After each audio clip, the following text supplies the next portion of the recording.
O pior tipo de cegueira é a cegueira do coração. É a pessoa que consegue ver, mas não consegue enxergar um palmo na frente do nariz. Meu nome é Fábio Ito e este é o Caminho do Evangelho. No Evangelho de João, capítulo 9, Jesus vai se encontrar com um cego de nascença. Jesus vai olhar para aquele cego, vai se compadecer dele e vai curá-lo.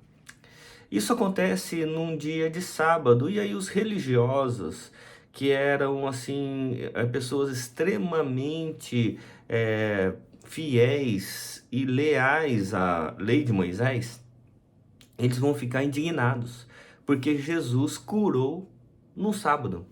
Eles olhavam mais para a tradição religiosa do que para o benefício das pessoas.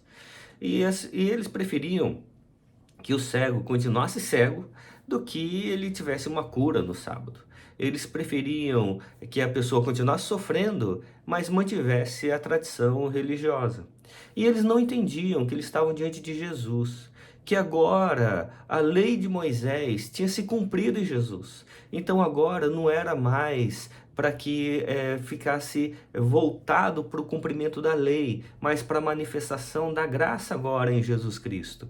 Para que as pessoas compreendessem que agora a lei e os profetas Moisés e Elias tinham sido cumprido seu papel, mas agora era para ouvir o Filho, para ouvir Jesus Cristo. O que está lá no Monte da Transfiguração, no Evangelho de Mateus 17, quando está lá Moisés, Elias e Jesus, e vem uma voz do céu e diz assim: a este meu filho, a ele ouvi. Mas os fariseus, os escribas e os anciãos não conseguiam enxergar que estavam diante de Jesus. É por isso que queriam matar Jesus, porque Jesus tinha curado um cego de nascença no sábado. E esses religiosos começam a indagar o cego e falam assim: mas você era cego mesmo? E aí o cego lá de nascença falou assim: olha, uma coisa eu sei, eu era cego e agora enxergo. Então, alguma coisa aconteceu comigo. E aí eles não acreditam e chamam os pais do cego e falam assim: olha, o seu filho era cego mesmo?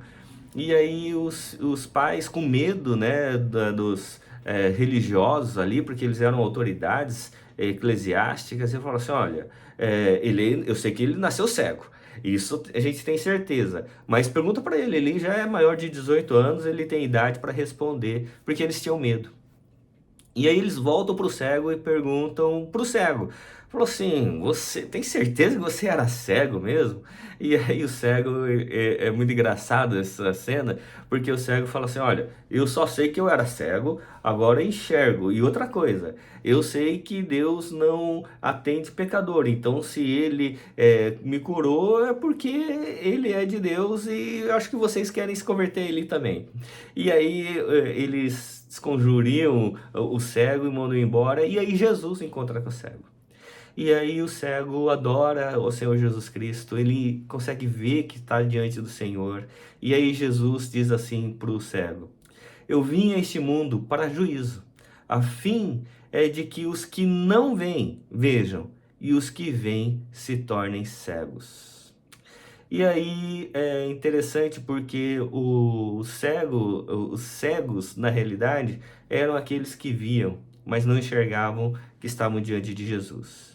E o cego, que era cego, agora enxergava, porque ele estava diante do Mestre e o reconheceu. Por isso, minha oração por mim e por você é que possamos verdadeiramente enxergar com os olhos da fé de que estamos diante sempre do Senhor Jesus Cristo. Que a vida não se resume ao aqui e agora, e a fé não se resume aos rituais religiosos. A fé verdadeiramente está pautada na presença no nosso coração do Filho de Deus, e por ele nós vivemos por meio da graça que se manifesta de forma salvífica, renovadora e transformadora em cada um de nós. Que Deus assim os abençoe e manifeste graça e virtude sobre a sua vida. Em nome de Jesus. Amém.